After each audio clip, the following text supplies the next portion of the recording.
Listo. Bien, hermanos, ya vamos a dar inicio a este foro y quiero pues presentarles al hermano Jairo Araujo, al pastor Jairo Araujo. Pastor Jairo Araujo, gracias por tener paciencia con nosotros y también por disponerse a enseñar estos temas tan cruciales, tan profundos, pero que lo hemos entendido porque usted nos lo ha explicado de una manera muy, muy especial y a pesar de lo profundo, hemos podido comprender mucho, bastante. Así que hoy vamos a aprender bastante también. Gracias, Pastor Araujo. Tienen entonces una introducción, Pastor, para lo que es este foro. Dios lo bendiga. Somos más que bendecidos y gracias una vez más, varón de Dios, hermano Gerson, y a todos los que hacen parte, mis amados hermanos que están allí. Gracias a Dios, hermano Madai, hermano Jonathan, hermano Steven, bueno, todos los que están aquí, que Dios los bendiga. Y quiero en este momento aprovechar al máximo, ya que tenemos hoy un foro, y para mí es un privilegio poder compartir hoy de lo que hemos recibido de su mano, de eso mismo también damos, y también recibimos la palabra de Dios. Así que vamos en este momento a hacer brevemente, en estos 5 minutitos, como una introducción. El día de hoy han enviado ya algunos unas preguntas bastante interesantes. Obviamente hoy estamos ya en el tercero y a la vez el foro. Hay dos episodios, dos momentos que hemos tenido antes de este momento. Hemos compartido ya acerca de las 7 resurrecciones y también acerca de lo que tiene que ver con el milenio. En lo personal, me asignaron un tema muy importante que tiene que ver con hablar acerca de esa última de las 7 resurrecciones. En definitiva, se había hablado acerca de que las 6 primeras resurrecciones hacen parte de lo que se llama en conglomerado la primera resurrección y tiene que ver con la resurrección de los salvos. Y en segundo lugar, había una última y séptima resurrección que tiene que ver con la resurrección de los perdidos. Sería la resurrección final y a la vez se llevará a cabo, según vemos en la cronología bíblica y sobre todo escatológica, que tiene que ver con los tiempos del fin, se llevará a cabo al final de los tiempos del milenio. Hemos hablado acerca de lo que tiene que ver con el milenio. Se han mencionado varios aspectos, no solamente qué es el milenio, no solamente las perspectivas del milenio, es decir, las posiciones interpretativas, sino también hemos tenido que hablar mucho acerca de lo que tiene que ver con algunos eventos, escenarios, episodios, desde lo que tiene que ver con los preparativos para el milenio y todo lo relacionado a él. Hemos hablado ya de una manera muy especial. Fruto de ello, han surgido una serie de inquietudes. Así que, mis amados, estamos aquí prestos, dispuestos para trabajar con la ayuda de Dios y juntamente con ustedes. Amén, amén. Bien, mis hermanos, entonces ya escuchamos la introducción del pastor Araujo, el tema del milenio, algunas preguntas que vamos a formularle con anticipación. Nos han enviado algunas preguntas y queremos entonces empezar. Entonces, para ello, va a empezar preguntando, haciendo unas preguntas a la hermana Madai. Así que, hermana Madai, tiene la palabra. Bueno, pastor, muchas gracias por estar con nosotros nuevamente. Y bueno, Amén. la primera Amén. pregunta sería, hay 2 grupos de 144,000 judíos, porque la Biblia dice que los unos serán sellados y los otros tendrán un nombre en su frente, ¿o son los mismos? Muy bien, gracias mi hermana Madai también por la bienvenida y por esta interesante pregunta. Vamos a analizarla porque de alguna forma no habíamos ahondado en esta pregunta y dado que tengo que ceñirme a un tiempo bien importante, también ya algunas preguntas habían sido respondidas, por eso voy a tomar un poquito de tiempo para responder esta tan inquietante y a la vez tan importante pregunta. Estaba observando lo que tiene que ver con la identidad de los 144,000 y realmente aunque para muchos, o aunque muchos no lo crean, se ha convertido en uno de los temas de mayor complejidad interpretativa a nivel de toda la historia de la iglesia, al punto que no solo la historia de la iglesia, sino también la historia de todo lo que tiene que ver con el ambiente interpretativo de la Biblia. Estaba observando al respecto de esa pregunta acerca de si son o no los mismos, los del capítulo 7 y del capítulo 14 de Apocalipsis, y se han dado un sinnúmero de tesis, de posiciones, de interpretaciones, de teorías, de interpretaciones tanto generales como personales referente a lo que es la identidad de los 144,000 que aparecen allí en el capítulo 7 y el capítulo 14 de Apocalipsis. Por tal razón, para poder tener una idea más clara, quiero compartirle rápidamente las interpretaciones más sobresalientes y luego le voy a explicar por qué algunas definitivamente no pueden ser las interpretaciones correctas y por qué algunas, por lo menos dos, son las más probables. Número 1, la interpretación católica de quiénes son los 144,000 dice básicamente, número 1, que no son un número literal, sino que son un número simbólico de salvos de entre el pueblo de Israel, y dicen ellos que no necesariamente exacto, y que ellos, según la interpretación católica en general, representan a los salvos de Israel que ya han sido salvos durante la historia y que actualmente ya están en el cielo. Eso es lo que ellos interpretan. Por otro lado, los testigos de Jehová, por ejemplo, ofrecen una interpretación acerca de que los 144,000 son un número literal de personas que de entre la iglesia van a ser seleccionados para ser salvos. Ellos le han llamado un número limitado tomado de la tierra y quienes solo ellos tendrán el privilegio, según lo que ellos interpretan, de poder estar en el cielo. Ellos dicen que solo 144,000 serán sellados y tendrán el privilegio, serán aprobados para ir al cielo, según ellos interpretan en Revelación o Apocalipsis capítulo 14 del 1 al 3. En otras palabras, solo un pequeño grupo podrán ser salvos y según esa interpretación, ellos dicen que son una totalidad de salvos de solo 144,000 que van a ir al cielo.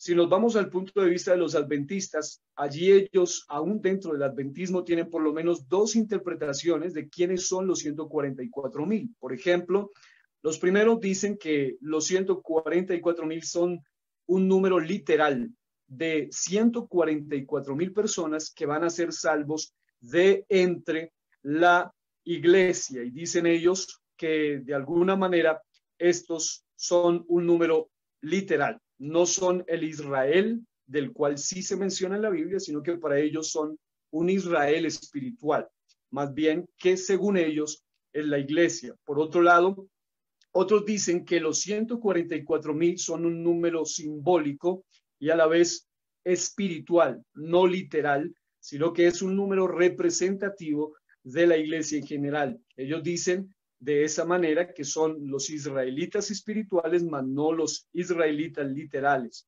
basados en lo que se llama la teología del reemplazo. Ellos dicen que ahora la iglesia viene a reemplazar a Israel. Solo les cuento esto para que ustedes se den cuenta de que pensar en los 144,000 es algo que abordan muchas posiciones diferentes. Ahora, dentro del cristianismo, ya hemos mencionado brevemente por lo menos el catolicismo, testigos de Jehová y adventismo, y dentro del cristianismo existen por lo menos tres posiciones distintas de la identidad de los 144,000. Estaba investigando y es que la primera interpretación de quiénes son los 144,000 basado en el cristianismo evangélico en general, llámese pentecostal, bautista, etcétera. La primera posición dice que los 144,000 del capítulo 7 son descendientes de entre los hijos de Israel. Y escuche bien, ellos dicen que son un número literal y que los del capítulo 14 son un número simbólico de la iglesia en su totalidad. Es decir, según esta primera interpretación, los del capítulo 7 son literales, en primer lugar, y son representativos de Israel, como dice el 7. Y los capítulo 14 son números simbólicos de la iglesia en su totalidad. Es la posición que ellos tienen. La segunda posición general, que es realmente la posición mayoritaria, la más popular, la más conocida, es la que dice que los 144,000 son un número literal, no es simbólico, sino literal, y tanto los del capítulo 7 como los del capítulo 14 son los mismos israelitas o judíos literales. Solo que lo que esta segunda interpretación dice, los primeros estaban en la tierra, mientras que los segundos ya estaban en el monte de Sión, con el Cordero como redimidos de entre la tierra. Y luego viene la tercera explicación o interpretación teológica acerca de cuál es la identidad de estos 144,000, y es que los 144,000 del capítulo 7 y capítulo 14 no son los mismos.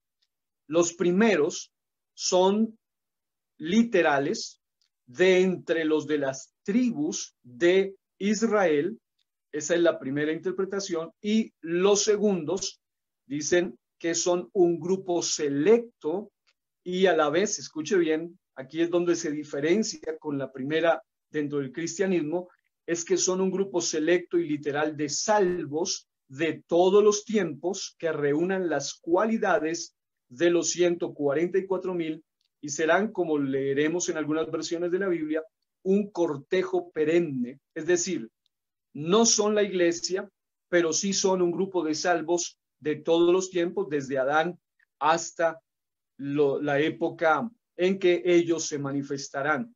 Ahora, ¿por qué nosotros entonces hemos mencionado todo esto? Porque como les había dicho, realmente preguntar sobre la identidad de los 144,000 ha traído debate por todos lados, por todos lados. Pero quiero mencionarle rápidamente que si usted observa el capítulo 7 de Apocalipsis y luego lo compara con el capítulo 14 de Apocalipsis, no obstante, también hay una serie de diferencias que hacen que otros puedan llegar a la conclusión de que no son los mismos exactamente. Por ejemplo, los primeros son sellados, señalados, o la palabra utilizada para lo que ellos tendrán en su frente es la palabra espragizo en griego, que significa un sello. Y esto era lo que venía justamente en la pregunta. Mientras que los del capítulo 14 no tendrán un espragizo, sino que tendrán una palabra que se llama grapó, que es escrito el nombre, escrito el nombre. Ahora, lo que quiero decirles básicamente es que los primeros del capítulo 7 no hay duda de quiénes son, absolutamente no hay duda. ¿Por qué? Primero se les llama siervos de Dios en Apocalipsis 7:3, son sellados en su frente en Apocalipsis 7:3, y tampoco hay duda de cuántos son, porque Juan oyó el número, que son 144,000, y la Biblia dice claramente, y no hay lugar a duda, que son sellados de entre las tribus de los hijos de Israel. Ahí están exceptuando Dan, en su lugar está la tribu de Leví, y Efraín, en su lugar aparece José. Ahora, seguido a ello, vemos que aparece una multitud incontable de que pasarán por la gran tribulación y son salvos por medio de la labor evangelística de estos 144,000 sellados. Ahora, esto en el capítulo 7. Luego en el capítulo 14 usted encuentra otras características. Número 1, no se vuelve a decir que eran de la tribu de Israel, solo se coinciden en el hecho de que son 144,000. Número 2, estaban en pie con el Cordero, según Apocalipsis 14:1, en el monte de Sión, solo que tenían escritos en sus frentes el nombre de el Cordero y de su Padre, en singular, el nombre. Número 4, el nombre de él y de su Padre estaba grapó, o sea, escrito en su frente. Número 5, dice que entonaban un cántico nuevo porque solo ellos podían aprender. Luego dice que estaban delante del trono, delante de los 4 seres vivientes y delante de los 24 ancianos.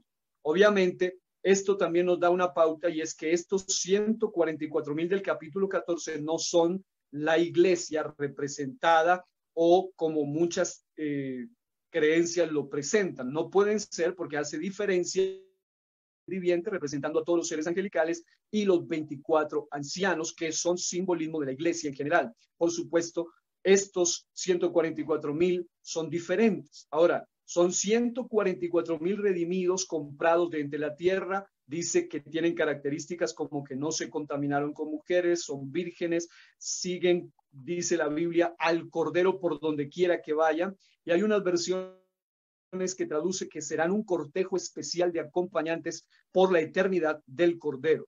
Son redimidos, son rescatados, pero aquí está la gran diferencia.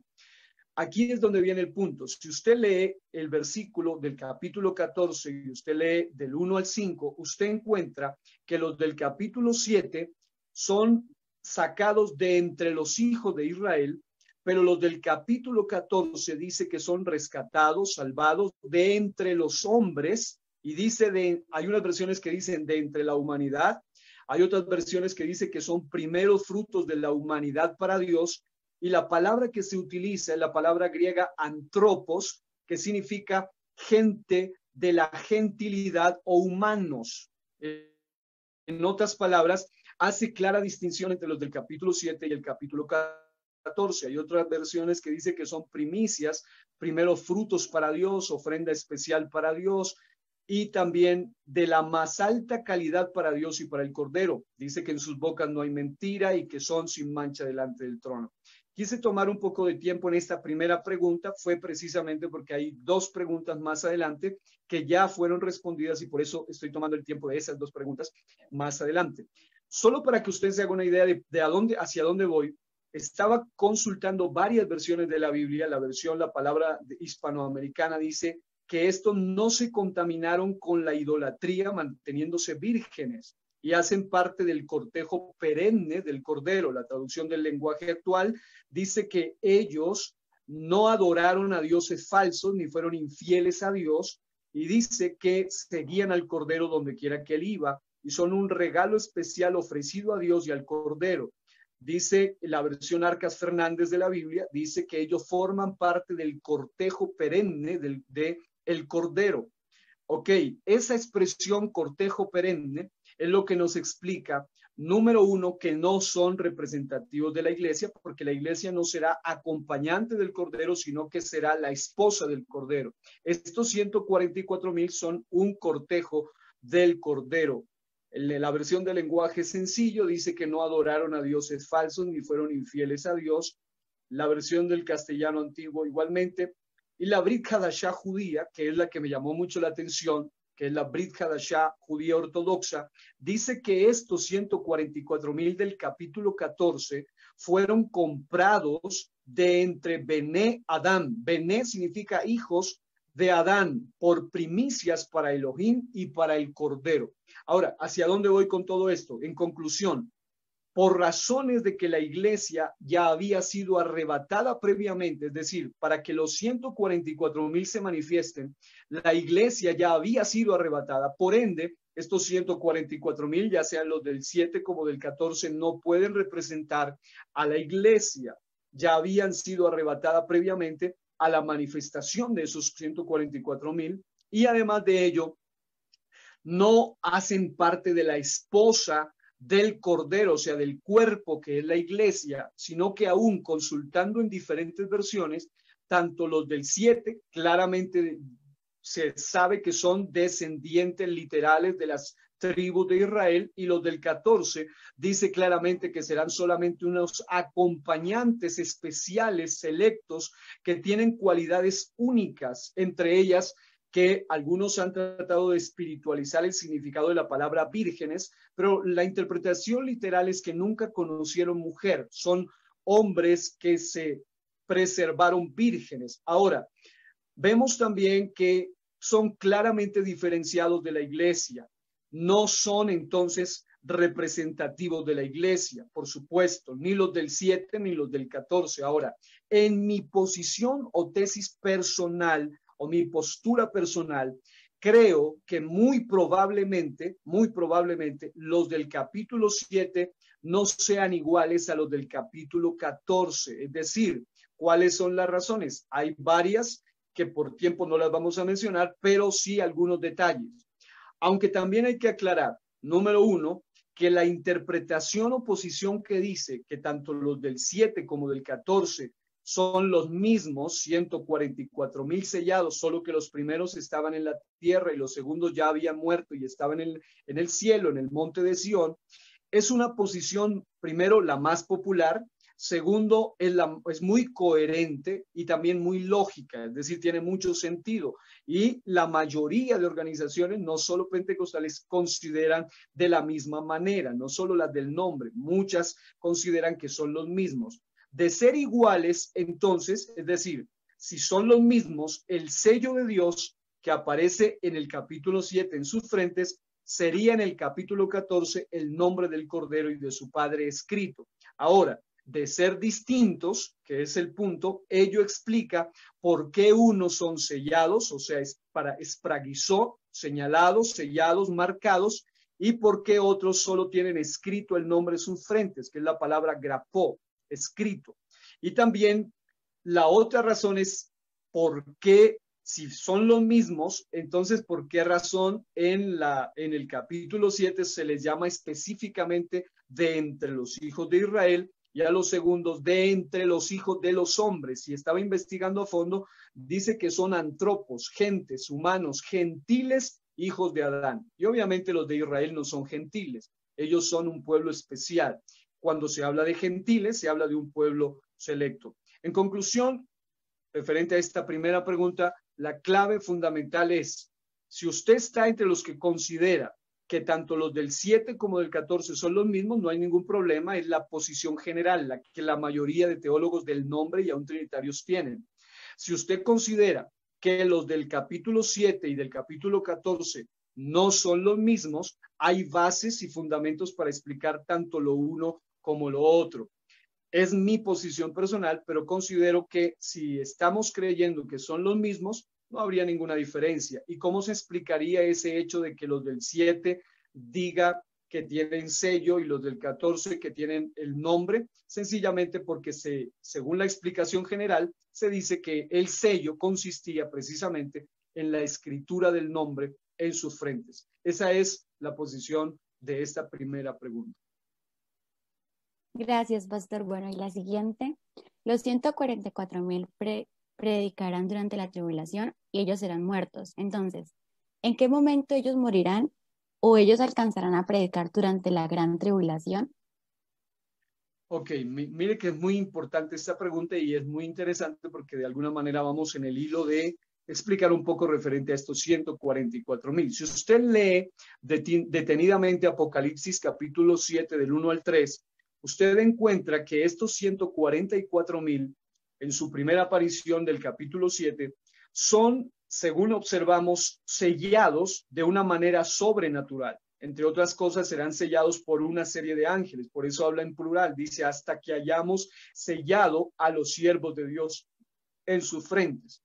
Pero note lo siguiente. Para responder a esa pregunta de referente a estos 144,000, si predicarán durante qué etapa, en primer lugar, si serán muertos o no, y si alcanzarán a predicar durante toda la gran tribulación, o sobrevivirán a esa gran matanza del tiempo tribulacionario, pues hay que entender dos cosas fundamentales. Y es que el sello que a ellos se les pone tiene doble propósito, por lo menos. Número uno, es un sello de protección. Léase detenidamente 7, 1 al 3 de Apocalipsis. Ellos van a ser protegidos durante ese tiempo de una manera extraordinaria. Pero, en segundo lugar, ese sello también tiene que ver con función. Es decir, no solo protección, sino también les unge para un propósito. ¿Cuál es ese propósito? ¿Cuál es esa función? La función de esos 144,000 escogidos, selectos, es, entre otras cosas, la palabra siervo, viene de la palabra griega doulos, que significa esclavos voluntarios del Señor. Serán una serie de hombres extraordinarios que son selectos por Dios, seleccionados directamente por Dios. Una de las funciones principales es predicar, y se lo voy a mostrar rápidamente con evidencia, predicar y anunciar lo que se llama el evangelio del reino desde el inicio de los tiempos tribulacionarios. Es decir, cuando comienzan a manifestarse, una vez que la iglesia es arrebatada, ellos se comienzan a manifestar, como se manifiesta por un lado el anticristo y el falso profeta, también de manera simultánea se manifiesta, si usted observa el desarrollo de los sellos de Apocalipsis y luego la aparición de estos personajes, se manifiestan ellos para predicar y anunciar el evangelio del reino. ¿Qué es el evangelio del reino? Básicamente, en tiempos tribulacionarios, el evangelio del reino consiste en anunciar lo que tiene que ver con no solamente al Rey Jesús, sino también su reino milenial. Aceptar que vendrá un reino milenial. Mateo 24:11 dice, y será predicado, hablando en contexto tribulacionario. Si usted lee Mateo 24:11 y usted lee detenidamente desde el 8 en adelante, usted sabe que está hablando ya de tiempos tribulacionarios. Y el texto dice, será predicado este evangelio del reino en todo el mundo. Nosotros predicamos el evangelio del reino en un sentido espiritual, pero en el tiempo tribulacionario será no solo en un sentido espiritual, pero también en un sentido literal, porque como ya hemos estudiado, el reino milenial será literal. Ahora, para testimonio, y mire lo que dice, a todas las naciones. La palabra naciones tiene que ver con gentiles también, con todas las naciones existentes, y entonces vendrá el fin. Ahora, hay un texto que está en Isaías 61:18-21 que dice, note, y esto tiene que ver con estos personajes, y pondré entre ellos señal, acuérdese, los señalados, los sellados, y pondré entre ellos señal y enviaré de los escapados de ellos a las naciones, otra vez, naciones gentiles también, no solamente a la nación, al pueblo de Israel, sino a todas las naciones, dice a Tarsis, a Fud y Lud, que disparan arco, a Tubal, a Javán, a las costas lejanas, y aquí hay una palabra clave, que no oyeron de mí, ni vieron mi gloria, gente que no había oído, y publicarán mi gloria, estos predicadores sobrenaturalmente ungidos, dice, mi gloria entre las naciones. Y dice, y traerán a todos vuestros hermanos de entre todas las naciones para ofrenda a Jehová. Y ahí sigue una descripción bien interesante. Pero lo que quiero avanzar en esto es que, número uno, estos 144,000 serán muy efectivos. Si usted continúa leyendo, a partir del versículo 9 del capítulo 7, usted encuentra que estos 144,000 ungidos, que como dice el texto acá, serán señalados para predicar en todas las naciones de una manera impresionante, serán gente que ganarán tantas personas que a partir del 9 en adelante habla de una multitud de personas impresionante que obviamente morirán como mártires durante la gran tribulación, los que reciban este mensaje. Ahora, lo otro es en cuanto a la pregunta en sí, si estos morirán o no. Hay algo interesante tener en cuenta y es que no hay un texto específico que diga que serán muertos los 144,000. Se habla de la muerte de los 2 testigos, se habla de la muerte de todos los mártires o santos de la gran tribulación. Léase, por ejemplo, la Nueva Traducción Viviente, Apocalipsis 7:9 en adelante, y cuando el texto dice quiénes son estos, de dónde han venido, a la versión Nueva Traducción Viviente dice estos son los que han muerto como mártires en la gran tribulación. Obviamente son gente que sí morirá, pero no se habla específicamente al respecto de la muerte de todos los 144,000. Al contrario, hay un pasaje bíblico que indica que ellos serán guardados. Léase Ezequiel 9:4-6. Dice, y le dijo Jehová, pasa por en medio de la ciudad, por en medio de Jerusalén, y ponles, está hablando de otra vez estos señalados, y ponles un sello, una señal en la frente a los hombres que gimen y claman a causa de todas las abominaciones que se hacen en medio de ella. Esta gente son amantes de la pureza, amantes de la santidad, y obviamente estos hombres judíos estarán sufriendo por la maldad que habrá en el mundo, especialmente en Jerusalén y en Israel. Y dice que ellos gimen, y dice, y a los otros dijo, escuche bien, oyéndolo yo, pasad por la ciudad en pos de él y matad.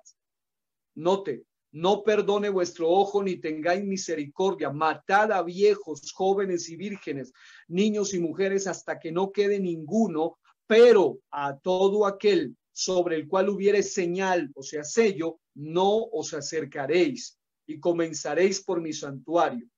Ok, ¿qué es lo que estamos mirando acá? Que no hay un versículo que evidencie que todos morirán.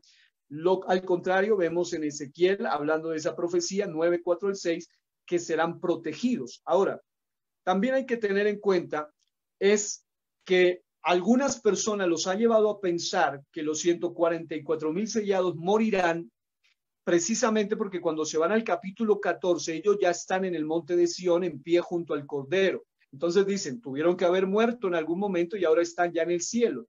Pero resulta que si es verdad que no son los mismos, entonces obviamente habría que encontrar otra explicación. Pero lo que lleva a muchos a pensar que sí morirán es que en efecto, sí habrán santos en la gran tribulación que morirán. La Biblia muestra con claridad que muchos mártires serán decapitados y, por ejemplo, en Apocalipsis 14, de ser los mismos, aparecen en Sión, que tipifica también el cielo. Pero el texto dice que ellos fueron redimidos. Y esto es bien interesante, fueron rescatados, fueron comprados de entre los hombres y de entre la tierra. Es decir, transmite la idea de que fueron sacados de allí, tuvieron como una especie de arrebatamiento. Ahora, la Nueva Traducción Viviente en Apocalipsis 14:4 dice que ellos se han mantenido tan puros como vírgenes y son los que siguen al Cordero donde quiera que va y han sido comprados de entre los pueblos de la tierra, o sea, hablando de un grupo de gente que fueron comprados como ofrenda especial para Dios y para el Cordero. Y la palabra redimidos, comprados, es la palabra griega agorazo o agorazo, que significa redimir, comprar, sacar legalmente de un mercado, escuche, después de haber comprado y convertido en propiedad. Estos 144,000 serán de alguna manera, según este texto, sacados, no muertos, sino literalmente a través de una especie de arrebatamiento. Ahora, la conclusión en cuanto a esta pregunta es que debido al poder sobrenatural y protección divina que Dios les dará a estos señalados, a estos sellados, ellos cumplirán su función en su totalidad en medio del tiempo más adverso de la humanidad. Observamos, por ejemplo, que ellos vivirán en una época de mucha persecución, la persecución más brutal de toda la historia, pero ellos serán muy efectivos. Léase Apocalipsis 7, 9 al 15, la Nueva Traducción Viviente, y encontrará los efectos causados por los 144,000. Ahora, aunque muchos, y esto es bien importante, de los que reciban el mensaje del reino y prediquen durante el tiempo tribulacionario, sí serán sometidos a una tribulación terrible y los matarán, según Mateo 24:9. Muchos morirán martirizados, según el quinto sello, que son las almas mártires en Apocalipsis 6, 9 al 11. Muchos menospreciarán sus vidas hasta la muerte y serán perseguidos con ira diabólica, según Apocalipsis 12, 11 al 12. La bestia misma hará guerra, dice la Biblia, contra los santos y los vencerá, según Apocalipsis 13, 7. También la Biblia dice que muchos de los santos de la gran tribulación serán encarcelados, muertos a filo de espada. Esta es la paciencia y sufrimiento de los santos, según Apocalipsis 3, 9 al 10. También la Biblia dice que hay muchos santos que mueren en ese tiempo, que la Biblia dice que han muerto y luego de sufrir pruebas y dolor han muerto, se les llamará bienaventurados, según Apocalipsis 14, 12 al 13. Ahora, muchos morirán decapitados, según Apocalipsis 24. Es decir, si hay mucha evidencia de que muchos santos morirán, pero no hay un texto específico que indique que los 144,000 sellados sean asesinados, al menos no en su totalidad. Esa es la respuesta al respecto de esto. Sí hay evidencia de que muchos santos morirán, pero no hay evidencia de la totalidad de los santos, 144,000 sellados, que mueran asesinados, precisamente porque hay textos tanto en Ezequiel, en la profecía, en el mismo contexto de lo que significa el sello, que ellos serán protegidos. Listo, pastor. Bien. Siguiente pregunta, pastor, que tenemos aquí. Dice de esta manera: los dos testigos que predicarán durante la tribulación, ¿en qué momento morirán? La Biblia dice que ellos también morirán por la bestia. Entonces la pregunta específica es: ¿en qué momento van a morir? Ok, bueno, esta es una pregunta muy interesante y la respuesta usted la encuentra muy clara, específicamente en Apocalipsis 11, 4 al 6. Tome nota. Estos dos testigos, según Apocalipsis 11, 4 al 6, ellos tendrán algunas particularidades. Por ejemplo, dice la Biblia que predicarán vestidos de cilicio durante 1260 días, que equivale a 42 meses, lo que es igual a tiempos y la mitad de un tiempo, o también 3 años y medio. Es decir, estos dos testigos, según lo que alcanzamos a leer en el texto de Apocalipsis 11, desde el 4 hasta el 6, y usted puede leer incluso los primeros versículos, y usted encuentra que ellos, además de tener características únicas, predicarán de esta manera durante esos primeros 3 años y medio, hasta el momento de la máxima, diría yo, del inicio de lo que se llama ya la gran tribulación. Podemos analizarlo de esta manera. ¿Ellos qué harán? Número uno, cumplirán una función y un tiempo específico durante la primera parte de la tribulación. Recuerde que la tribulación se conoce en general como tribulación, pero en realidad los tiempos tribulacionarios son una primera parte llamada tribulación y una segunda parte llamada gran tribulación. Esa primera parte llamada tribulación es, según lo leído en Apocalipsis 11, donde ellos estarán predicando durante esos primeros 1260 días, hasta el punto que si usted analiza bien, la Biblia muestra claramente que ellos predicarán hasta el momento más acérrimo de la persecución. Cuando en Apocalipsis 11:7, la Biblia dice que ellos serán asesinados. Pero note, lo que me llama la atención en Apocalipsis 11:7 es lo siguiente, y se lo voy a leer rápidamente. Dice, sino que, dice la Biblia en Apocalipsis 11:7, cuando hayan acabado su testimonio, la bestia que sube del abismo a la guerra contra ellos y los vencerá y los matará. Note, cuando hayan acabado. ¿Qué quiere decir? Que Dios les da un tiempo específico y el anticristo no podrá matarlos antes de ese tiempo. Ellos morirán cuando Dios dice que se mueran, no cuando el anticristo quiera matarlos. Dice que cuando hayan cumplido el tiempo, entonces serán asesinados. La Biblia dice que serán exhibidos por 3 días y medio. Y no solo eso, sino que Apocalipsis 11, 8 al 10 dice que además de ellos serán resucitados y serán arrebatados, según Apocalipsis 11, 11 al 12. En conclusión, referente a esta pregunta, específicamente ellos predicarán durante 3 años y medio, según se ve cronológicamente, predicarán en la primera parte de la tribulación hasta el comienzo de la gran tribulación, de la época más acérrima de persecución, y mueren, según se observa allí, a la mitad de la semana de años de los tiempos tribulacionarios. Ok, pastor. Siguiente pregunta que podemos ver aquí es, ¿por qué Dios va a enviar un ángel para que predique el evangelio? Y él llegará a predicar en la tribulación o en la gran tribulación. Ok. Mire que es muy importante leer la Biblia de una manera cronológica, sobre todo el libro de Apocalipsis, que tiene un orden. O sea, el libro de Apocalipsis no está allí al azar, tiene una lógica, una secuencia. Ahora, note usted, hay algo en lo que le hemos llamado el evangelismo natural de los ángeles, pero porque los ángeles, como leímos en Apocalipsis 7, sellarán de una manera sobrenatural a 144,000 de entre los hijos de Israel. Por otro lado, hay 2 testigos. El tema de la identidad de los 2 testigos es otro punto ahora que no lo vamos a mencionar, pero por lo menos esos 2 testigos son también evangelistas sobrenaturales. Ellos tienen características poderosas. Ahora, con todo y el evangelismo sobrenatural, que será muy efectivo, por supuesto, también menciona, por un lado habrá algo poderoso de Dios, por el otro lado habrá algo totalmente diabólico y un ataque severo por parte del imperio bestial.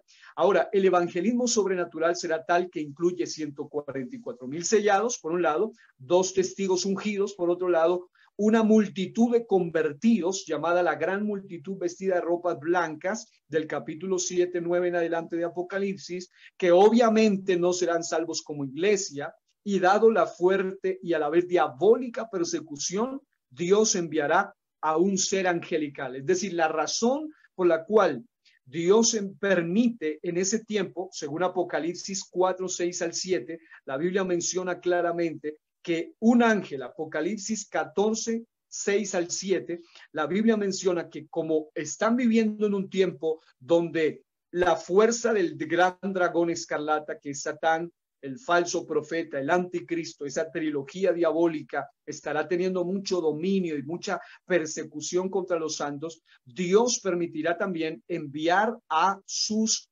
ángeles, y en este caso un ángel poderoso, para hacer algo así como un refuerzo en medio de tanto caos. Él aparece, si lo vemos cronológicamente, luego de la muerte de los dos testigos. Es decir, si los dos testigos predican durante la primera etapa, este ángel es un refuerzo durante la segunda etapa, lo que sería la gran tribulación. Él aparece cronológicamente allí cuando está en curso lo que se llama la segunda parte de los tiempos tribulacionarios, llamada gran tribulación. Y solamente para que usted observe lo que es impresionante, le leo rápidamente Apocalipsis 4, 6 en adelante, 14, perdón, Apocalipsis 14, 6 dice: vi volar en medio del cielo. Esto es exactamente después de lo que tiene que ver con el capítulo 11, que fue la muerte de los dos testigos. Ya el cántico de los 144,000 se ha dado, y luego observamos: vi volar en medio del cielo a otro ángel que tenía el evangelio eterno, note, para predicarlo ¿a quién? A los moradores ¿de dónde? De la tierra.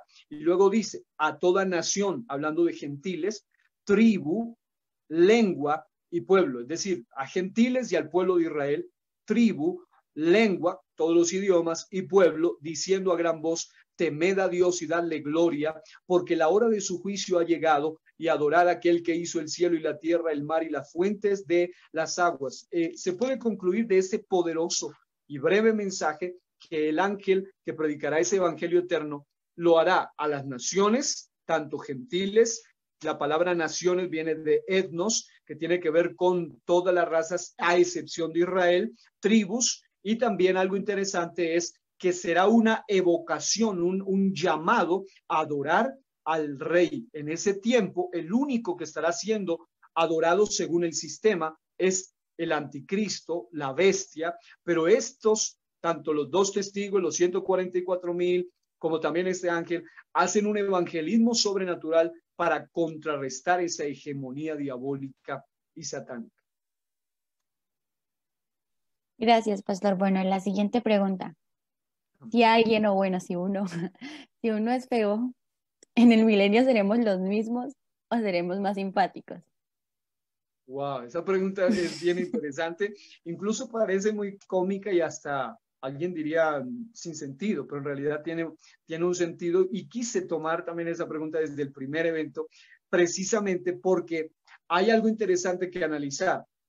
Lo primero es que sí hay esperanza para todos. Es decir, en el cielo no habrá feos. Todos seremos bien elegantes, y las mujeres mucho mejor de lo que siempre han sido.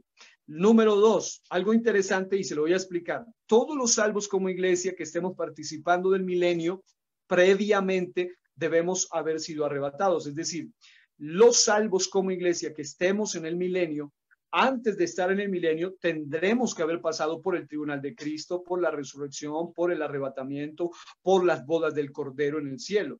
Por supuesto que al ser arrebatados significa que seremos transformados, no solamente en el sentido espiritual, sino en el sentido físico, de lo que implica la glorificación del cuerpo. Es decir, seremos resucitados. Por ende, estaremos en lo que se llaman cuerpos glorificados. Y solo por ponerle un ejemplo para darle un poco de cimiento a la respuesta que estamos dando acá.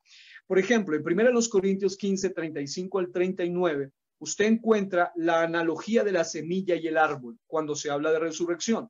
El apóstol declara que una semilla es similar analógicamente al cuerpo cuando es muerto. Cuando el cuerpo muere y es sepultado, es similar a una semilla que es enterrada y que es puesta debajo de la tierra y es sembrada. En realidad, los salvos, más que ser enterrados, estarían siendo sembrados para luego resucitar. Ahora, si nosotros analizamos las semillas, para ser claros, usted observa una semilla, por grande o pequeña que sea, no tiene mayor gracia. Es decir, uno nunca se queda anonadado con la belleza de una semilla. Las semillas no son hermosas, son normales, digamos, pasan desapercibidas.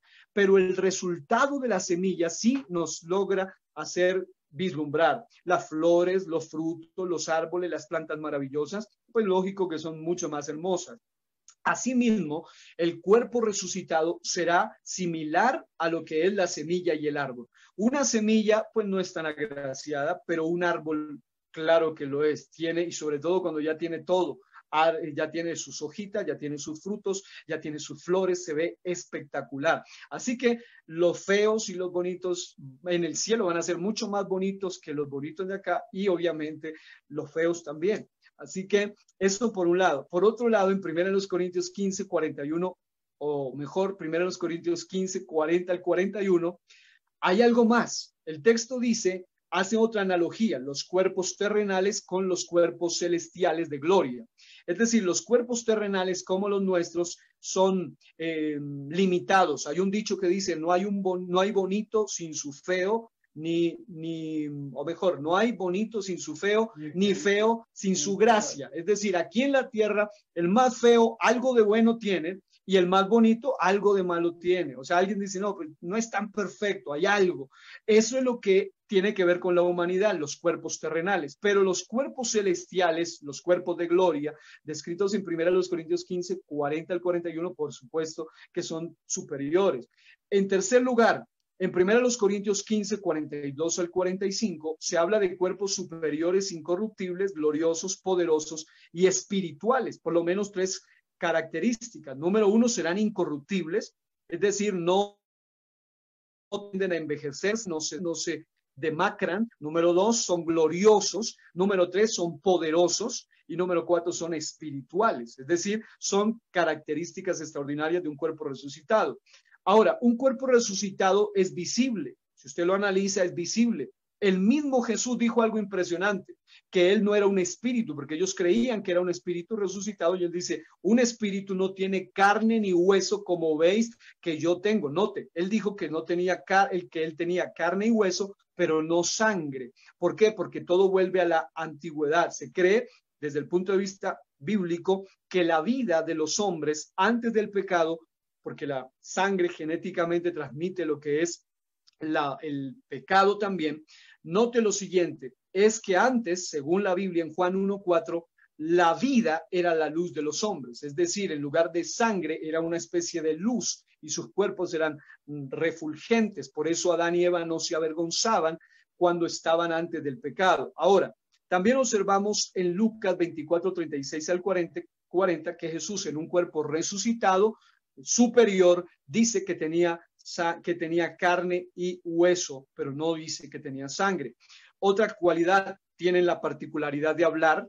La Biblia dice que seremos semejantes a él. Jesús es el mejor ejemplo, tanto que la Biblia muestra que él era diferente en el cuerpo resucitado, pero sí se puede revelar. María Magdalena no lo reconoció, los del camino a Emaús inicialmente no lo reconocieron, y habían estado por lo menos 3 años y medio con él, pero no lo reconocían. Ahora básicamente encontramos que él se apareció, pero siempre daba revelación de quién era. Y culminando esta respuesta, también un cuerpo glorificado, según vemos allí en la Biblia, Lucas 24, 13 al 35 y todas las evidencias, él participó de alimentos, por lo menos participó de pescado y un panal de miel. También ya resucitado traspasó lugares en Juan 20, 26, se trasladó de manera diferente según Mateo 28, 7 al 10, y también apareció y les habló y les reconocieron. Así que sí hay esperanza para todos, y un cuerpo resucitado será superior, y eso está bueno, gloria a Dios. Amén, pastor. Entonces sí hay esperanza, ¿cierto? Sí, tenemos esperanza todos. Sí, señor. Ok, pastor. Siguiente pregunta. Este hermano pregunta de esta manera, hace una afirmación y luego hace la pregunta. Pastor, no todos los judíos van a morir en la tribulación. Dice la Biblia que los israelitas en la gran tribulación van a huir al desierto y que en ese lugar van a ser sustentados o protegidos. Entonces, pastor, ¿en qué lugar específico se van a esconder? Dice este hermano, lo pregunto porque en un desierto pues es asolado, sin refugio, sin nada, solo arena, rocas, etcétera. Mire que esa pregunta me pareció bastante interesante. Y la respuesta a esa pregunta está en Apocalipsis 12:6. Es decir, un solo versículo tiene tanta esencia como para responderle. Apocalipsis capítulo 12, versículo 6. Primero se lo voy a leer y luego le voy a dar una explicación para que usted visualice lo que es realmente el desierto, donde van a estar allí protegidos, resguardados. La Biblia dice en Apocalipsis 12:6, y la mujer, que obviamente es simbolismo de Israel, huyó al desierto.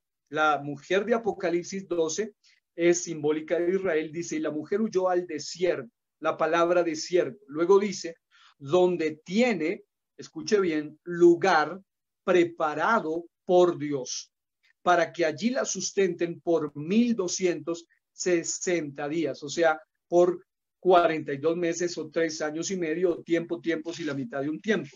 Ahora, me llamó la atención esta expresión, preparado por Dios, un desierto, pero preparado por Dios. Repito, un desierto, pero preparado por Dios. Estaba buscando y la palabra desierto viene de la palabra griega eremos, y la palabra que me llamó más la atención fue la palabra preparado.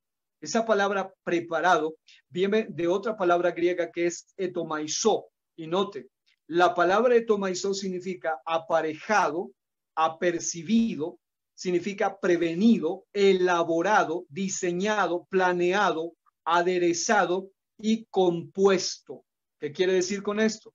Que ese lugar donde estarán refugiados, según Apocalipsis 12:6, no es que Dios los suelta allá en un desierto, por allá en un peladero y todo, no. El Señor, según este texto, les ha aparejado un lugar, les ha apercibido un lugar, les ha prevenido un lugar, les ha elaborado, les ha diseñado un lugar, ha planeado todo, les ha compuesto un lugar. Es decir, no será un desierto común y corriente, será un desierto que nada más y nada menos, una zona desértica que según el texto será plenamente, previamente diseñado, preparado por Dios. Es decir, no, Dios no deja lugar a los accidentes, y es cierto lo que dice el hermano en la pregunta o la hermana, los desiertos tienen solo roca, arena. ¿Dónde se va a refugiar? Obviamente no en un desierto cualquiera, no en un desierto común, sino un desierto, según el texto, que va a ser elaborado, diseñado y planeado por Dios. Es decir, una zona donde por supuesto tendrá una protección extraordinaria. Acuérdense que Dios ya lo hizo en el pasado. Dios protegió de manera sobrenatural al pueblo de Israel en el desierto, columna de nube en el día, columna de noche, de fuego en la noche. Siempre ha habido protección para su pueblo, aún en pleno desierto. Cuanto más en este tiempo donde los satélites y todo eso, será un lugar extraordinario. Todo estará al servicio del anticristo, pero Dios seguirá en control aún dentro del tiempo tribulacionario, como para resguardar a su pueblo Israel. Bien, pastor, gracias. La siguiente pregunta es, ¿cómo será la reproducción sexual humana en el milenio? ¿Nosotros con cuerpos purificados podremos engendrar hijos o solo los seres humanos de cuerpos corruptibles? Muy bien, bueno, esa pregunta es bien interesante. Algo que quiero hacer hincapié es que de alguna manera esto ya lo habíamos hablado algo en el tiempo anterior, pero quiero decirlo de esta manera. La forma como, según la pregunta, será la reproducción sexual humana en el milenio es de la misma manera como lo es hoy. Es decir, no habrá nada de sobrenatural en los cuerpos. Recuerden que les habíamos mencionado que en tiempos del milenio habrán dos tipos de cuerpos: los cuerpos glorificados, ya sea de santos del Antiguo Testamento, que incluye a Israel, ya sea de santos resucitados como mártires del tiempo tribulacionarios, ya sea de santos que hacen parte de la iglesia. Cuerpos glorificados, por supuesto que no se podrán multiplicar. Los de cuerpos glorificados no nos multiplicaremos, ya seremos como los ángeles y no podremos multiplicarnos. Pero de los habitantes del milenio que entran en cuerpos físicos de carne, hueso y sangre, note, los cuerpos glorificados serán por lo menos de carne, hueso y luz, mientras que los cuerpos físicos son de carne, hueso y sangre. Y vemos cómo de la misma manera como ahora se reproducen las parejas, se fructifican, pues de la misma manera se van a multiplicar en tiempos del milenio. Bueno, pastor, siguiente pregunta. ¿En qué país vamos a vivir en el milenio? ¿O en qué lugar? ¿O cómo? Muy buena pregunta. Mire que son preguntas que a la vez son curiosas, pero muy interesantes. Bueno, habría que hacer una vez más esa categorización de los tipos de personas que vivirán. Si nos vamos a la iglesia tendrá una ciudad celestial, estará viviendo y obviamente juntamente con el Cordero estarán de acuerdo a las asignaciones que les sean dadas, también entre la tierra y la Nueva Jerusalén o la ciudad de Dios o la ciudad celestial. Ese será el lugar de habitación de la iglesia. Pero también observamos que aquí en la tierra habrán multitudes de personas, como ya lo habíamos observado en la ocasión anterior. Y observamos, por ejemplo, que las demás personas, si vamos a responder a esta pregunta, estarán distribuidos en todo el mundo. Será un gobierno mundial, por supuesto, en diversos países del mundo. Número uno, según las asignaciones que les hayan sido dadas. Algunas personas tendrán funciones específicas de gobierno. Recuerden que habíamos hablado de que dentro de Israel localmente el rey será el rey David, globalmente el rey Señor Jesús, pero también Dios ha determinado, por ejemplo, lo que hablábamos de tronos apostólicos, donde por lo menos los 12 discípulos, los 12 apóstoles del Cordero estarán ejerciendo gobierno sobre las 12 tribus de Israel, todo bien organizado. De esa manera se podría responder entonces que estarían organizados cada quien de acuerdo a las asignaciones que haya recibido. Si Dios le asigna a alguien que sea parte de la iglesia o a alguien que tenga el privilegio de estar allí, tener alguna función específica, de acuerdo a esa asignación, de acuerdo a sus nacionalidades y de acuerdo a sus funciones. Tres cosas: las asignaciones espirituales, las funciones que haga o ejerza durante el milenio, y también de acuerdo a sus nacionalidades. Todos estarán distribuidos al punto que la Biblia dice que todos, de acuerdo a su país donde vivan y su nacionalidad, año tras año tendrán que subir a adorar a la ciudad de Jerusalén, también al rey, que será el rey soberano de todo el mundo en aquel entonces. Muchas gracias, pastor. Bueno, la siguiente. De las personas con cuerpos mortales que hayan pasado vivos la gran tribulación y entren al milenio, ¿algunos serán salvos? Ok, mire que esta es una pregunta bien interesante. De las personas que entran al milenio con cuerpos mortales o cuerpos físicos, lo primero que debemos tener en cuenta es que el plan de Dios en su gracia, como dice la Biblia, ese principio opera en todas las dispensaciones, es que Dios no quiere que nadie se pierda, sino que todos procedan al arrepentimiento. Y dice: mirad a mí y sed salvos todos los términos de la tierra. Es decir, el plan de Dios en cuanto a lo que es soteriología o la salvación se refiere, siempre ha sido que todos tengan la misma posibilidad de salvación. Pero vemos ahí, en cuanto a los que ingresan al milenio, se puede decir que basados en ese principio, si hay gracia en cada dispensación, obviamente en el tiempo milenial la gracia sobreabundará. Pero como ya hemos mencionado, lamentablemente no todos valorarán esa gracia y practicarán iniquidad. Así que se podría decir en cuanto a esto que, número uno, todos tendrán la posibilidad de ser salvos, incluidos los que entran al tiempo milenial después de haber pasado por la tribulación. Y recuerde que habíamos mostrado también en la ocasión anterior una escritura donde se habla acerca, y probablemente la mencionemos dentro de un momento, de que los que entran después de haber sido heridos van a entrar sanados. Es decir, no es que van a entrar todos aporreados, golpeados por el tiempo tribulacionario, sino que van a recibir una sanidad de Dios sobrenatural. Por otro lado, los que entran, siempre y cuando, escuchen, no se empeñen en practicar iniquidad, o al final del milenio, siempre y cuando no se unan al engaño del diablo o de Satanás, ellos obviamente tendrán oportunidad de ser salvos. Ahora, otra razón y otra evidencia de que los que ingresan podrán sobrevivir ese milenio es, como lo habíamos enseñado, que no hay versículo, no hay evidencia de que los justos mueran durante el milenio. Y si entran justos y se mantienen justos, pues obviamente llegarán. Por otro lado, habíamos hablado de la palabra hebrea para árboles. Dice que la longevidad o la larga vida será como de los árboles, y el tipo de árbol, ya sea el olivo o el pino al que se refiere allí, es un tipo de árbol que la vida mínima es de 1500 a 2000 años. Es decir, que si el milenio dura 1000 años, ellos superarán esa temporada, y es totalmente posible ingresar y sobrevivir siempre y cuando se mantengan, obviamente, en justicia.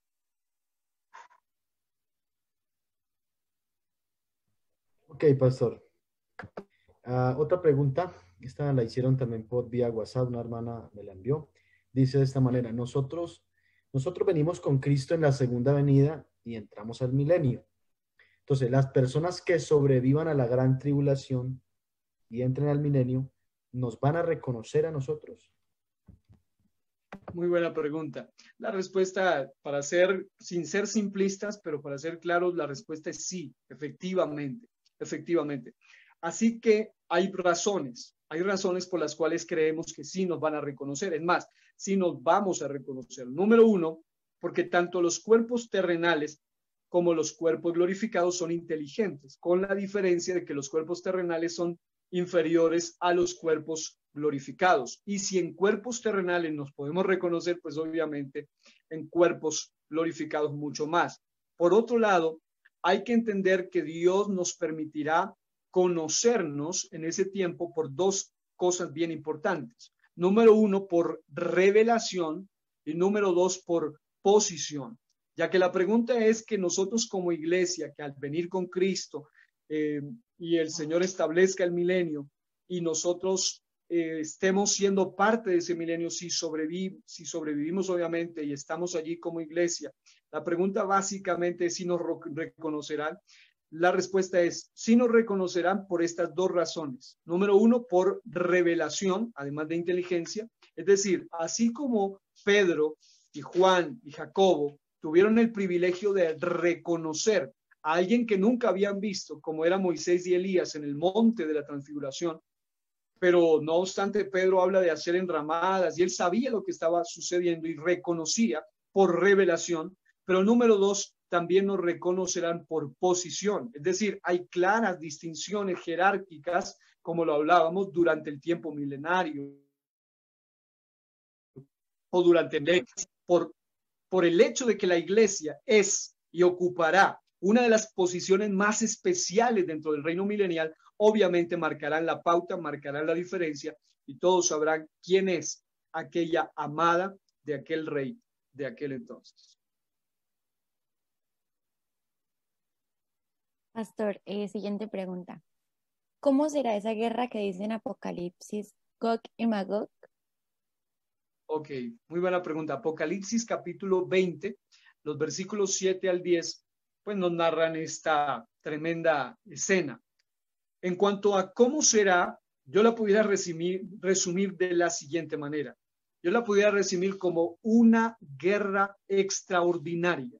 Es decir, si la Primera Guerra Mundial fue terrible, la Segunda Guerra Mundial fue peor, la Tercera Guerra Mundial, Armagedón, será peor, esta Cuarta Guerra será espantosa, será una guerra terrible.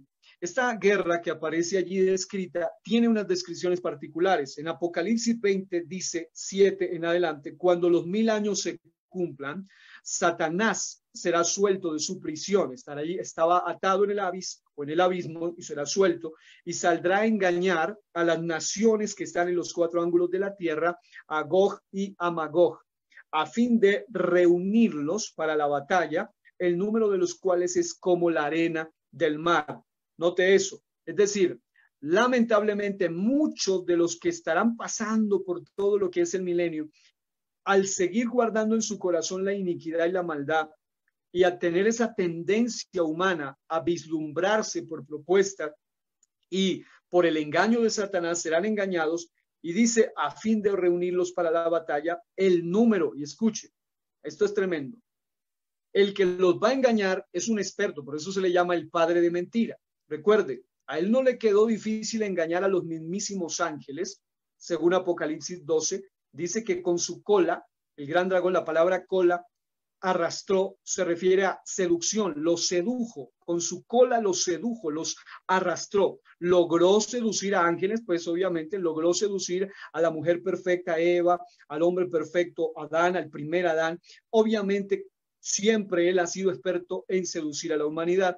Por supuesto que aún después de todo el milenio, ellos también sucumbirán ante sus engaños a fin de reunirlos. Y luego describe, y subieron sobre la anchura de la tierra y rodearon el campamento de los santos y la ciudad amada.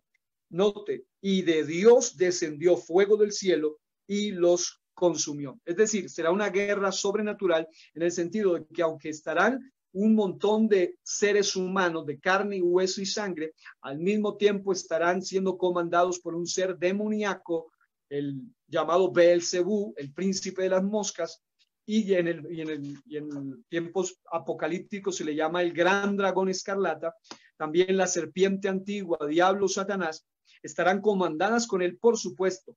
También hay una fuerza sobrenatural, como dice el texto, Dios mismo los consumirá. En otras palabras, será una guerra cósmica también, una guerra física y una guerra espiritual. Tiene por lo menos esas tres características.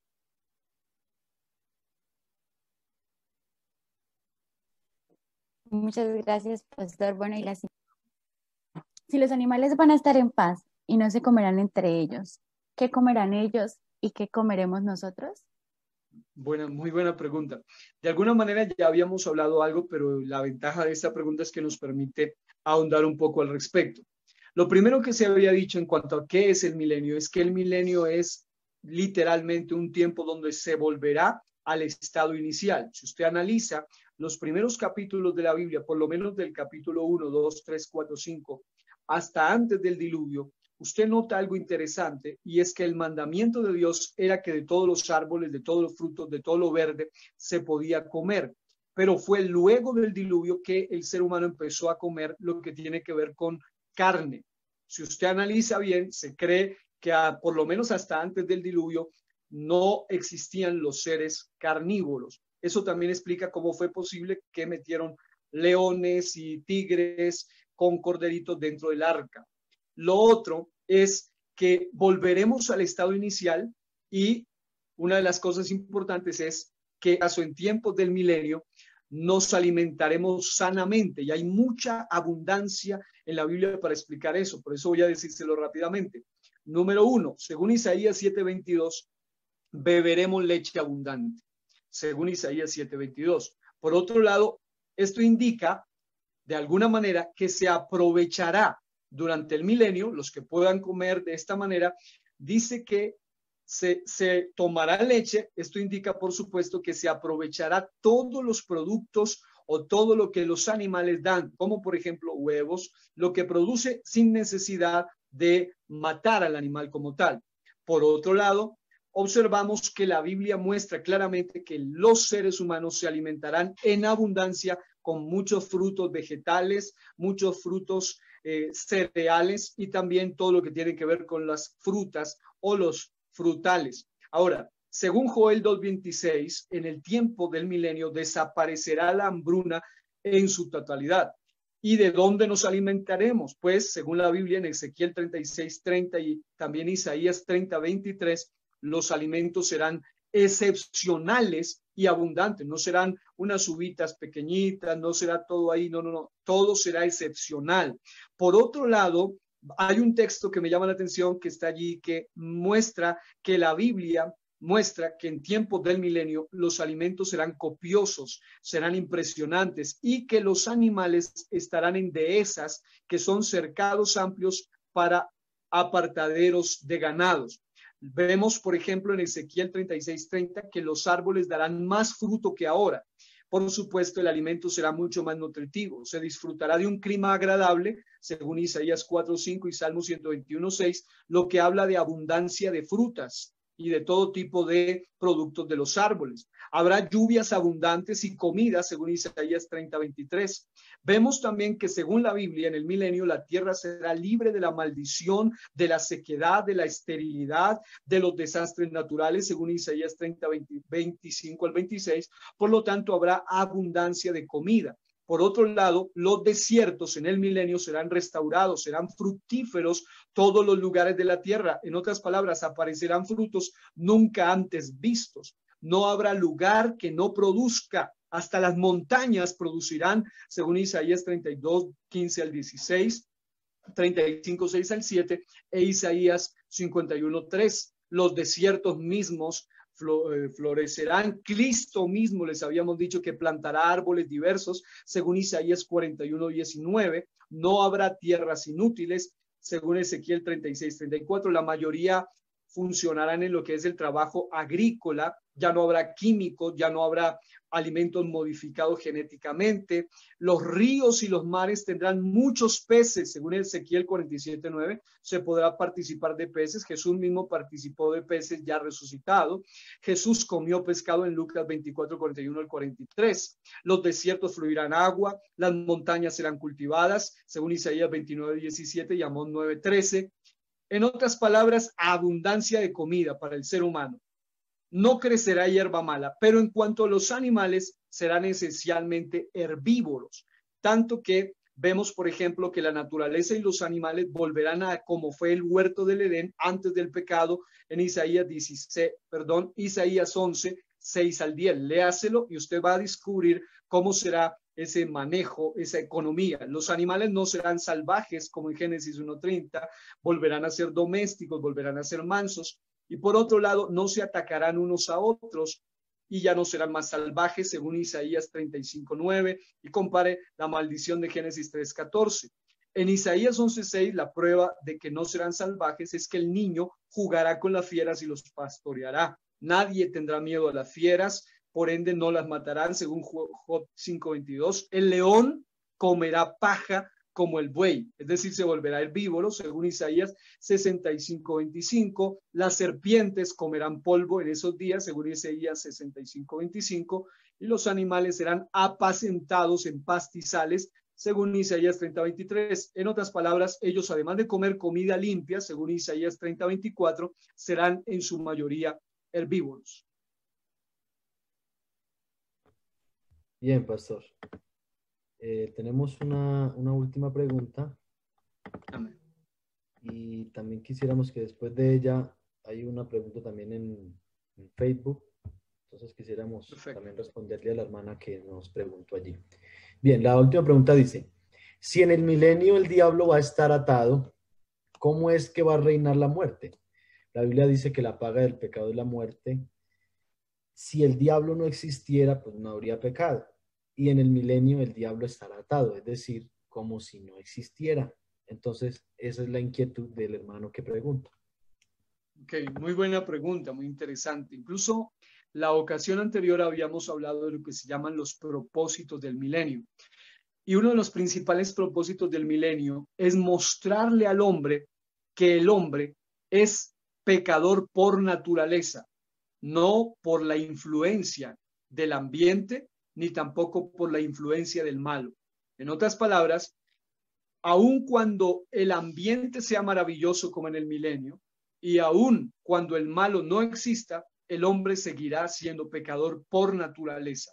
Entonces, lo primero que hay que tener en cuenta en cuanto a esta pregunta es que en el milenio ya el ser humano no tendrá a quien echarle la culpa, como siempre suele hacer desde que fue engañado. El hombre siempre, cuando peca, siempre es el diablo, cualquier cosa le echa la culpa al diablo. En el milenio no tendrá a quien echarle la culpa, haciéndose así delante de Dios el principal y absoluto responsable de sus decisiones, por un lado. Por otro lado, hay que tener en cuenta que aunque la afirmación que hacen en la pregunta de que la paga del pecado es muerte, la Biblia dice claro que la paga del pecado es muerte, pero hay que entender que el pecado fue una decisión también del hombre, no fue solo una incidencia del diablo. Y como es claro, el diablo y la muerte son totalmente distintos, totalmente distintos. Dice la Biblia que la muerte será el postrer enemigo vencido, el último enemigo en vencer. En ese sentido, la muerte viene como resultado del pecado. Ahora, ¿por qué entonces la gente morirá? Precisamente por el hecho de que en el milenio habrá pecado, por ende morirán, habrá iniquidad. Por otro lado, el plan de Dios es mostrarle al hombre que aunque el diablo no existiera, escuche bien, el hombre voluntariamente pecaría por su libre albedrío.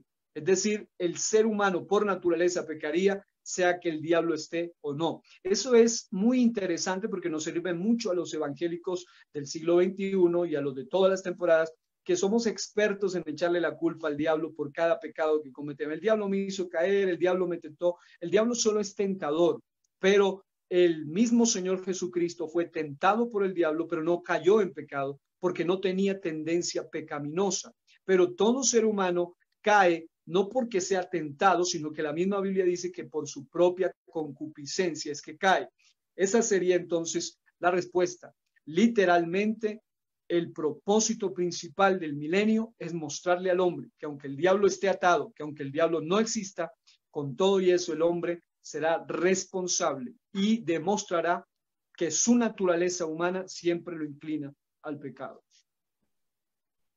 Amén, pastor. Bien, si alguno de los que está aquí conectado por Zoom tiene alguna pregunta, alístela ahora, vamos a hacerla al pastor, pero antes quisiéramos darle tan prioridad a una hermana de Facebook que escribe, la hermana Marcela Riascos, dice una pregunta, pastor, me gustaría saber qué pasa con los niños. Si un niño no está dentro de un hogar cristiano y muere, ¿es salvo? Yo creo que ella se refiere al tema del milenio. Bueno, o sea, la pregunta es muy importante, muy interesante.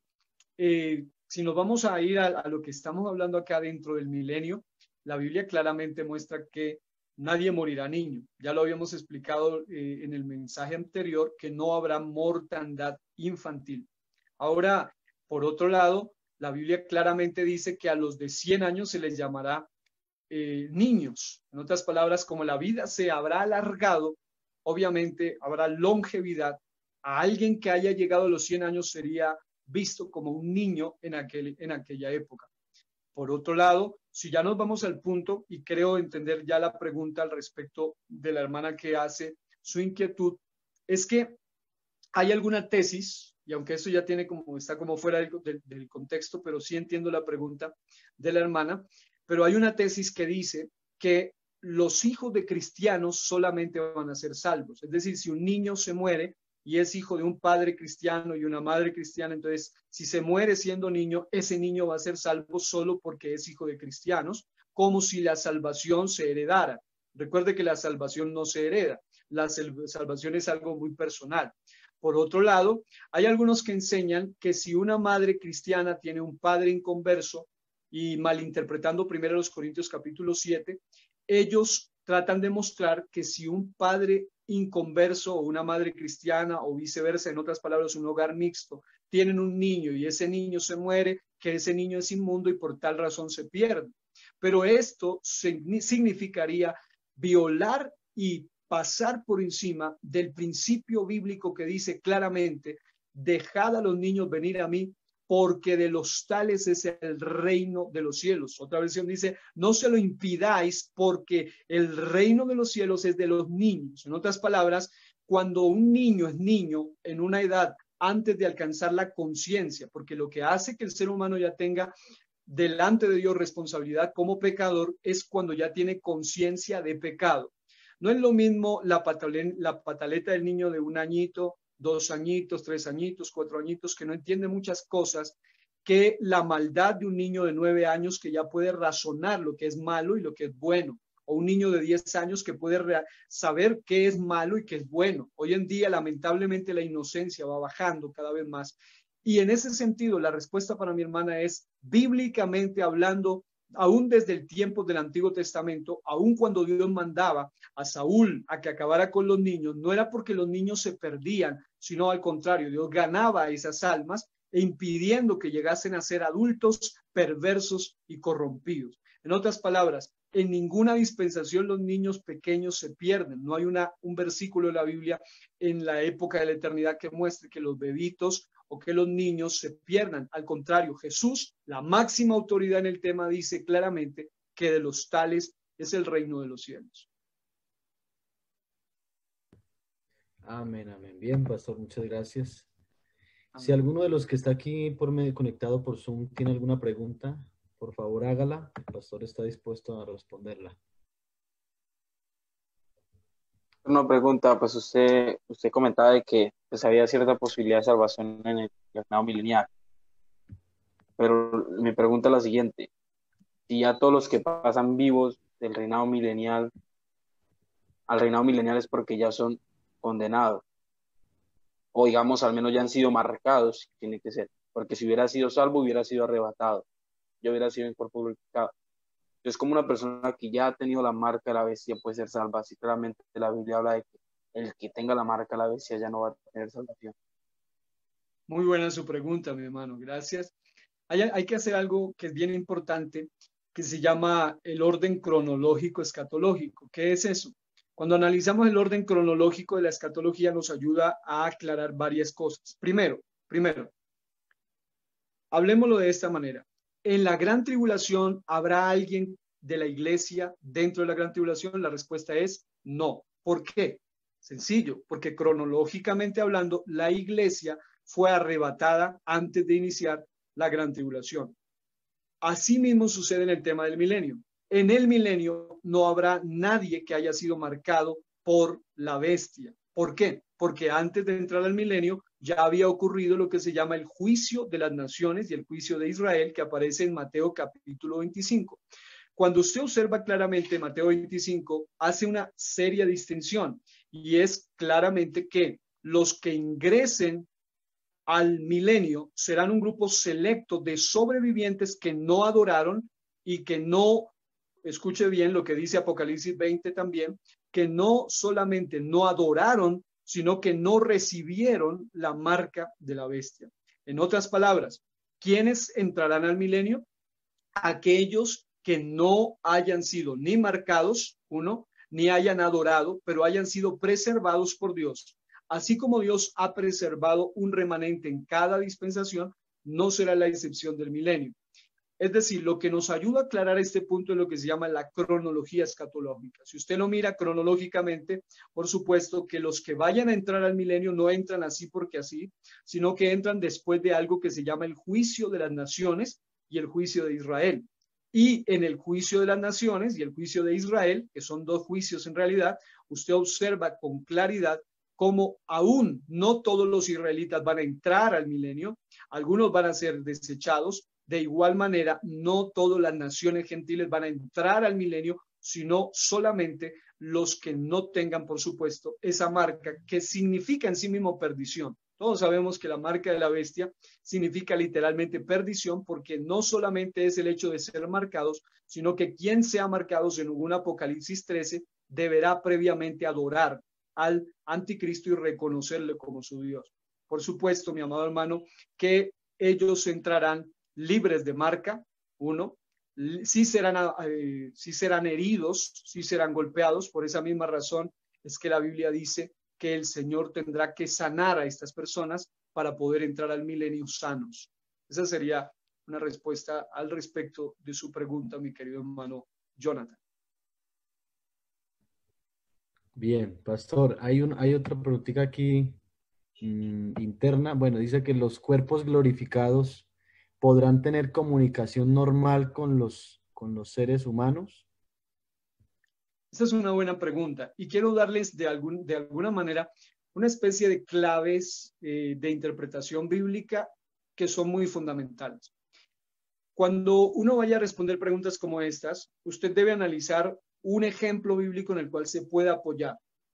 Ahora, si nos vamos a la Biblia, pues nuestro perfecto ejemplo es el Señor Jesucristo. Se encuentra que Jesús, una vez resucitado, sale de la tumba y se encuentra no con uno, no con dos, sino que la Biblia incluso describe en 1 Corintios hasta 500 hermanos con los que tuvo diálogo. Entre ellos tuvo diálogo con los 12 apóstoles, tuvo diálogo con María Magdalena, tuvo diálogo con aquellos 2 discípulos que iban en camino de Maús, tuvo conversación también con como 500 hermanos de los cuales se describe a través del apóstol Pablo, y también tuvo diálogo incluso con el último de todos que aparece allí como el abortivo, dice él, el apóstol Pablo. Es decir, hay evidencia suficiente bíblica de que un cuerpo glorificado puede tener conexión, lógicamente, con cuerpos físicos, empezando porque los cuerpos glorificados no son espíritus, son una suma de espíritu, alma y cuerpo. Así como nuestro cuerpo físico terrenal tiene espíritu, alma y cuerpo, el cuerpo glorificado también tiene espíritu purificado, espíritu de justo, tiene un alma que ha sido redimida y tiene un cuerpo que ha sido glorificado. Nuestro cuerpo es un cuerpo físico que se corrompe por causa de la paga del pecado, tiene un alma que ha sido redimida y tiene un espíritu justificado. Por esas razones que el cuerpo físico es el que va a la tumba. Pero el cuerpo glorificado por su parte es un cuerpo que ha sido transformado, resucitado, glorificado. su alma es redimida y su espíritu es de los que habla Hebreos capítulo 12, un espíritu de justo que ha sido justificado. Por tal razón, el cuerpo glorificado es visible porque está dentro de un cuerpo. El mismo Señor Jesús dice, un espíritu no tiene carne ni hueso como veis que yo tengo. En otras palabras, es visible. Vemos entonces evidencia de la Biblia de que sí podrá haber comunicación en ese sentido, sobre todo en tiempo milenario, cuando no solamente la misma Biblia dice que verán no solamente la gloria del Señor, sino que verán al Señor como el Rey. Amén. Bien. Damos por terminado entonces este foro. Pastor Araujo, muchísimas gracias. Gracias a usted, hermanos. Amén. Aunque aquí no nos ganamos un certificado, pero todo nos queda en nuestro corazón, en nuestra mente. Creo que es lo más importante. Así que, Pastor, muchísimas gracias también por el tiempo que ha dedicado, porque sabemos que pues usted como pastor tiene sus obligaciones, sus ocupaciones, pero muy amablemente ha sacado el tiempo para dedicarnos y podernos enseñar a nosotros estos temas tan hermosos, tan profundos, pero vuelvo y lo reitero, usted lo ha enseñado con una sencillez que podamos comprender. Gracias, Pastor Araujo. Para mí un privilegio, gracias a ustedes, de verdad, para mí esto es apasionante, esto es algo con lo que yo disfruto. Así que mis amados, gracias por la oportunidad, gracias por el privilegio. A todos los que están ahí en vivo, los que van a ver después y ustedes, Dios los bendiga. Les animo a seguir adelante con este anhelo de aprender más la palabra de Dios.